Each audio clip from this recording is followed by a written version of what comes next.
দিকে যেখানে ইহুদিদের নিবাস ছিল সে সকল অঞ্চলে আবাসন করতে বাধাপ্রাপ্ত হয়েছিল। আল জালিল গ্যালিলি অঞ্চলটি ফিলিস্তিনের উত্তর দিকে ভূমধ্যসাগর এবং টাইবেরিয়াস হ্রদের মধ্যবর্তী অঞ্চলে বর্তমান লেবাননের দক্ষিণ দিকের একটি এলাকা। টাইবেরিয়াস এলাকাটি এই অঞ্চলের প্রধান শহর এবং প্রশাসনিক রাজধানী হিসেবে সুপরিচিত। অপরদিকে ইনজিলে বর্ণিত আল জালিল অঞ্চলের প্রসিদ্ধ গ্রামগুলো হল কাফারনাহুম ও নাজাবেত, যেখানে হজরত ঈসা আলাইহিস সালামের শৈশব কেটেছে, এবং নাইন ও মাজদাল। ফিলিস্তিনের ইতিহাস। ফিলিস্তিনে রয়েছে একটি সমৃদ্ধ ইতিহাস। খ্রিস্টপূর্ব 3য় সহস্রাব্দে এ অঞ্চলে মানব বসতি গড়ে ওঠে। যে সকল আরব জাতিগোষ্ঠী এ অঞ্চলে হিজরত করে তাদের মধ্যে ফিনিশীয়রা অগ্রগামী। তারা ফিলিস্তিনের উত্তর পশ্চিমে ভূমধ্যসাগরের কিনারায় বসবাসের একটি উৎকৃষ্ট এলাকা পেয়ে সেখানে অবস্থান করে এবং সেখানে তারা তাদের প্রসিদ্ধ শহর সিডন ও টায়ার এর গোড়াপত্তন করে।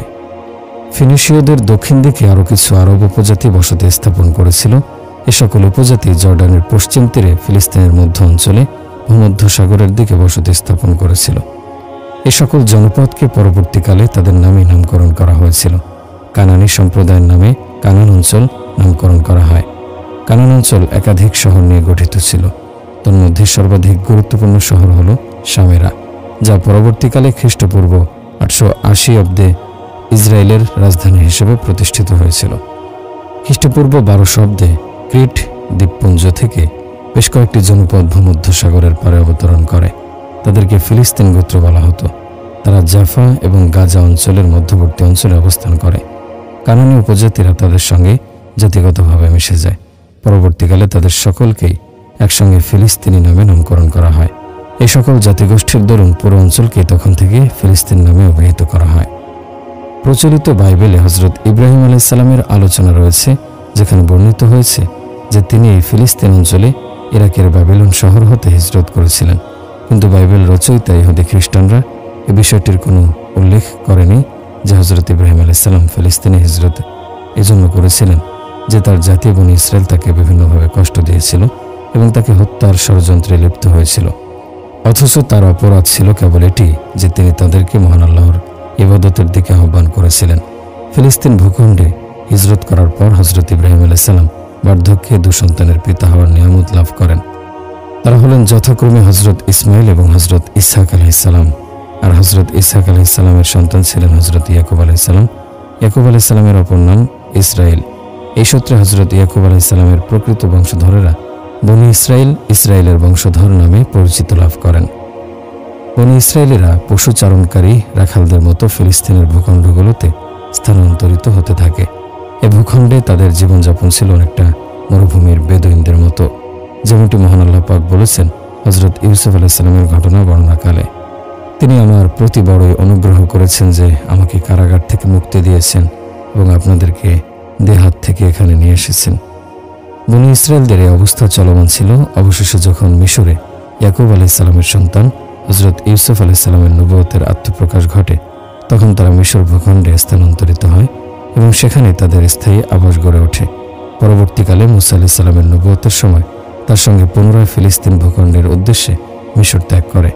মুসা আলাইহিস সালামকে বনি ইসরায়েলকে সঙ্গে নিয়ে মিশর ভূখণ্ড ত্যাগ করার আদেশ দিয়ে মহান আল্লাহ পাক ইরশাদ করেন, আমার বান্দাদেরকে নিয়ে তুমি রাতারাতি রওনা হয়ে যাও, নিশ্চয়ই তোমাদের পিছু বাওয়া করা হবে।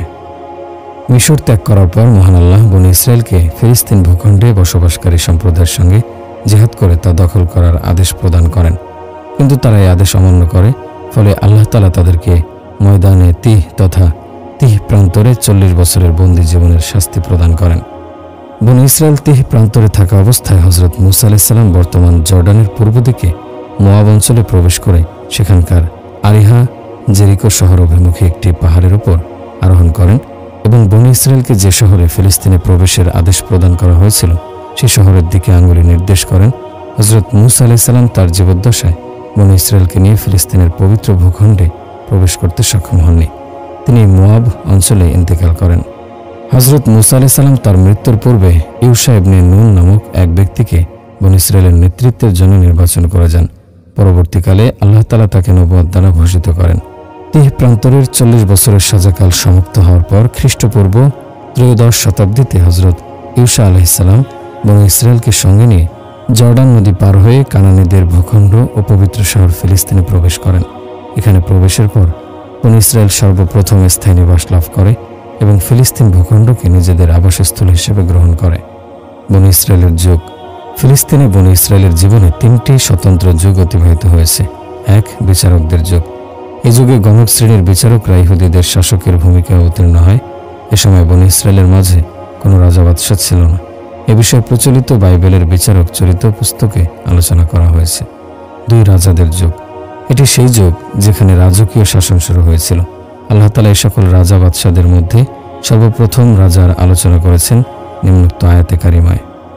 আপনি কি মুসা পরবর্তী সময়ের বনী ইসরায়েলের সেই দলের ঘটনা জানেন না, যখন তারা তাদের এক নবীকে বলেছিল, আমাদের জন্য একজন বাদশা নিযুক্ত করে দিন, যাতে তার পতাকা তলে আমরা আল্লাহর পথে যুদ্ধ করতে পারি। এ যুগে আল্লাহ তাআলা সর্বপ্রথম তালুতকে তাদের রাজা বানিয়েছিলেন। তাদের গ্রন্থে তালুতকে তারা শাউল নামে সম্বোধন করে। তারপর হযরত দাউদ আলাইহিস সালাম ইহুদিদের নেতৃত্ব লাভ করেন। ফিলিস্তিনের কুদস শহরটি বাদশার রাজধানী শহরে পরিণত হয়।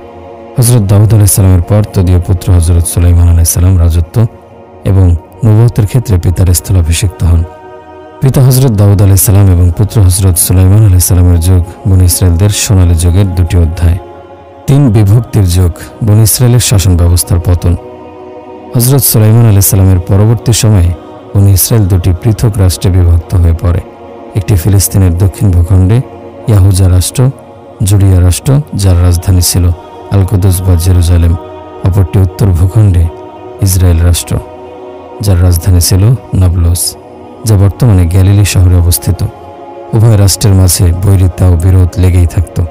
এই উভয় রাষ্ট্রই তাদের প্রতিবেশী রাষ্ট্র দ্বারা যুগ যুগ ধরে নিপীড়িত এবং নির্যাতিত হয়েছে এবং উভয় রাষ্ট্রের শাসক শ্রেণী ও প্রজা শ্রেণীর মাঝে পৌত্তলিকতা আর মূর্তি পূজা ব্যাপক আকার ধারণ করে। এরপর একসময় তাদের উপর শত্রুপক্ষ প্রভাব বিস্তার করে, ফলে ক্রমে তাদের পতন এবং ধ্বংস অনিবার্য হতে থাকে। খ্রিস্টপূর্ব 722 অব্দে সর্বপ্রথম অ্যাশিরীয়রা ইসরায়েল রাষ্ট্রে আক্রমণ করে ইসরায়েল রাষ্ট্রটিকে নিশ্চিহ্ন করে দেয়। এরপর খ্রিস্টপূর্ব 603 অব্দে মিশরীয়দের হাতে ইয়াহুদা জুডিয়া রাষ্ট্রের পতন ঘটে। এরপর ব্যাবিলনের বাদশাহ সম্রাট দ্বিতীয় বুখতেনাসার আগমনে ঘটে। সে শাম এবং ফিলিস্তিন অঞ্চল দখল করে নেয় এবং সেখান থেকে মিশরীয়দের তাড়িয়ে দেয়।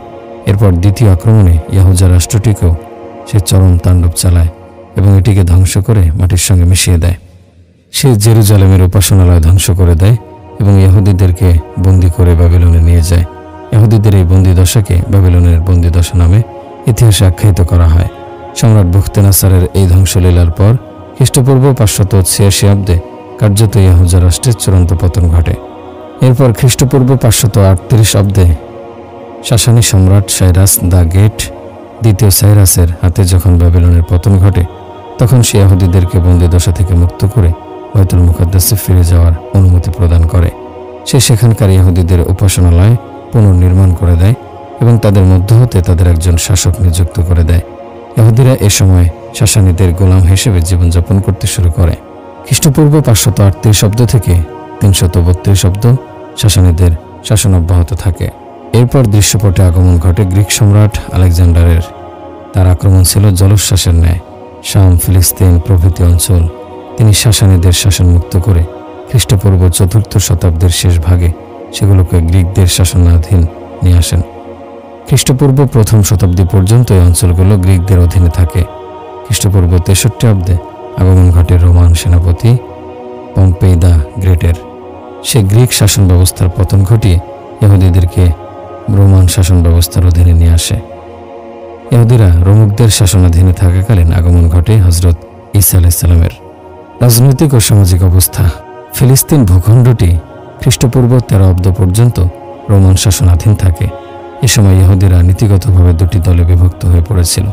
তাদের কেউ কেউ রোমান শাসককে আন্তরিকভাবে মেনে নিয়েছিল এবং রাষ্ট্র পরিচালনায় রোমানদের সঙ্গে পূর্ণোদ্যমে সহযোগিতা করছিল। অপরদিকে তাদেরই একটি দল রোমানদের উপস্থিতিকে নিজেদের পরাধীনতা মনে করছিল। যদ্দরুন তাদের মাঝে এমন অনেক দল ও সংগঠনের উদ্ভব ঘটে যারা রোমানদের বিরোধিতায় লিপ্ত হয়ে খ্রিস্টবাদের উৎকর্ষ সাধনে অবদান রেখেছিল। রোমান সম্রাট আগাস্টাসের যুগে রোমান সাম্রাজ্য ভূমধ্যসাগর এবং রাইন নদীর পশ্চিমে কৃষ্ণ সাগরের দিকে ইউরোপীয় অঞ্চলগুলো নিজেদের শাসনাধীনে নিতে সক্ষম হয়। অপরদিকে তুর্কি ভূখণ্ডের আনাতোলিয়া, মেসোপটেমিয়া, মিশর এবং উত্তর আফ্রিকার সমগ্র অঞ্চলেও তাদের আধিপত্য কায়েম হয়েছিল। খ্রিস্ট সমাজ ব্যবস্থার আত্মপ্রকাশ এমন এক স্থানে হয়েছিল যেখানে দুটি মেঘ সরলরেখায় মিলিত হয়েছিল। পূর্ব ও পশ্চিম, সেমিটিক এবং রোমান, গ্রিক, ইহুদি এবং অইহুদি। হেরোড দ্য গ্রেট নামে একজন বেপরোয়া ব্যক্তি 4 থেকে 37 খ্রিস্টাব্দ পর্যন্ত ফিলিস্তিন অঞ্চলে ক্ষমতা গ্রহণ করেছিলেন। এরপর 6ষ্ঠ খ্রিস্টাব্দ থেকে রোম পুরো অঞ্চলটিকে তার প্রত্যক্ষ শাসনের অধীনে নিয়ে আসে। এভাবে দক্ষিণে ইয়াহুদা এবং মধ্যভাগে সামেরা দুটি প্রদেশকে একটি রাজ্যে অন্তর্ভুক্ত করে। হেরোড দ্য গ্রেটের মৃত্যুর পরে তার 3 পুত্র রোম সরকার কর্তৃক আস্থাভাজন হিসেবে ফিলিস্তিনের শাসনের দায়িত্ব প্রাপ্ত হয়। সেই সূত্রে হেরোড দ্য গ্রেটের পুত্র এন্টিপাস উত্তর ফিলিস্তিন আল জালিল গ্যালিলি অঞ্চলে নিজ শাসন প্রতিষ্ঠা করে। আল জালিল অঞ্চলটি হজরত ঈসা আলাইহিস সালামের শৈশবের স্থান নাজারেথ থেকে স্বল্প দূরত্বে অবস্থিত। এর রাজধানী ছিল তাবারিয়া টাইবেরিয়াস। অপরদিকে শামের উপকূলীয় অঞ্চল দিলীপ এর অংশে এসেছিলেন আর্কিউলিস। ইয়াহুজা, জুডিয়া এবং সামেরা শহর দুটি শাসন করছিল খ্রিস্টপূর্ব 4 থেকে 6 খ্রিস্টাব্দ। এতে জেরুজালেম অঞ্চলটি অন্তর্ভুক্ত ছিল।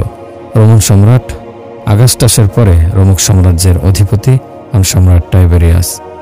তার শাসনকাল 2 বছর 20 দিন স্থায়ী হয়েছিল। ফিলিস্তিন এবং তার পার্শ্ববর্তী অঞ্চলগুলো এই সকল সম্রাটের অধীনে অনেক অস্থিরতার সম্মুখীন হয়ে পড়ে। এই অঞ্চলের 3 শাসকের পিতা হেরোড একদিকে রোমীয়দের কাছে তার বশ্যতা এবং অন্যদিকে তার অত্যাচারের কারণে লোকদের নিকট প্রিয় ব্যক্তিত্ব হিসেবে বরণীয় হতে পারেননি। ইহুদি ধর্মযাজকরা তাকে হেলেনিস্টিক সভ্যতার অনুকূল উপশাসক মনে করে থাকে। তার রাজত্বকালে তিনি ইহুদিদের দ্বারা নির্মিত কথিত হাইকল বা ধর্মমন্দিরটি ভেঙে ফেলেছিলেন এবং তারপর হজরত সুলাইমান আলাইহিস সালামের সময় নির্মিত ভিত্তিপ্রস্তরের উপর তা পুনর্নির্মাণ করেছিলেন। হেরোড সহিংসতা এবং বর্বরতার জন্য পরিচিত ছিল। নিজ শাসন ব্যবস্থার জন্য যার ব্যাপারে সামান্য সন্দেহ সৃষ্টি হতো তাকে হত্যা করতে সে দ্বিধা করত না।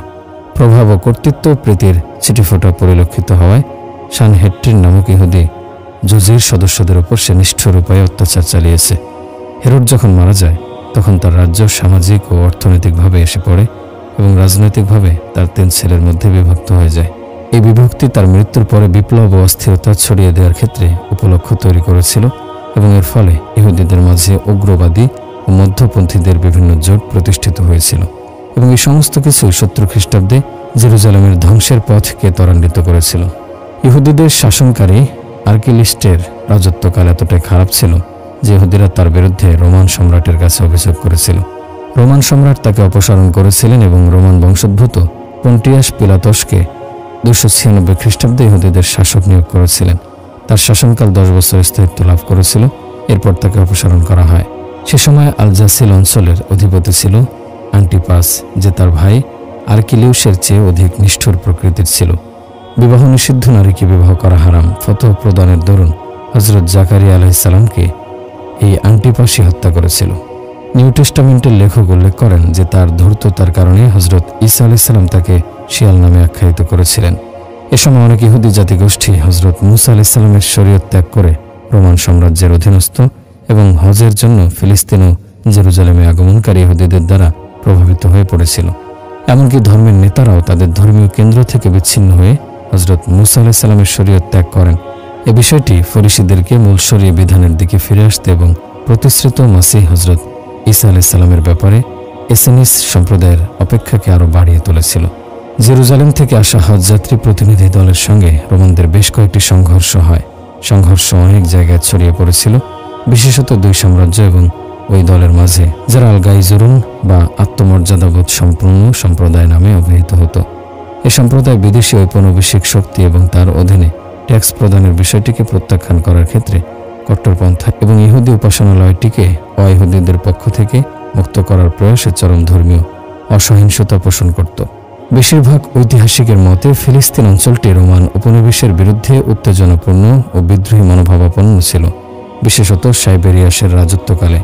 তবে কোনো কোনো ঐতিহাসিক এর বিপরীত মত পোষণ করেন। রোমান উপনিবেশের সহযোগী সান্দুকি সম্প্রদায় ব্যতীত ইহুদিদের অন্য দলগুলো রোমানদের বিরুদ্ধে নিয়মিত সহিংস সংঘাতের মধ্যে ছিল। এ সমস্ত সামাজিক অস্থিরতার ফলস্বরূপ প্রতিশ্রুত ত্রাণকর্তার অপেক্ষার ধারণাটি আরও গভীর হয়েছিল। হযরত ঈসা আলাইহিস সালাম সম্রাট হেরোডের রাজত্বকালের শেষ দিকে জন্মগ্রহণ করেন এবং হেরোডের পুত্রদের শাসনকাল ও সে সময়ের ঘটনাবলীর জন্য পেয়েছিলেন। হযরত ঈসা আলাইহিস সালামের যুগে ফিলিস্তিনের রাজনৈতিক ও সামাজিক পরিস্থিতি সবচেয়ে খারাপভাবে অতিবাহিত হচ্ছিল। শাসিত ও শাসক গোষ্ঠীর মধ্যে বিরাট শ্রেণী বৈষম্য ছিল। একদিকে ধনসম্পদ, বিলাসিতা ও অত্যাচার এবং অন্যদিকে ছিল দারিদ্রতা ও লাঞ্ছনা। অপরদিকে রোম সাম্রাজ্যের তহবিল সংগ্রহে যে কর আরোপ করা হয়েছিল তা তো ছিলই। পাদ্রীদের লক্ষ্য ছিল অর্থ সংগ্রহের মধ্যে সীমাবদ্ধ। সমাজ আত্মনির্ভরশীলতা এবং সম্প্রীতিবোধ থেকে বঞ্চিত হয়ে পড়ে। সাধারণ মানুষের অন্তর ভয়ভীতিতে সমাচ্ছন্ন। অন্যদিকে সমাজের কুলীনরা জবাবদিহি শূন্য হয়ে পড়ে। এভাবে সামাজিক শ্রেণী বৈষম্য উৎকট আকার ধারণ করে নেয়।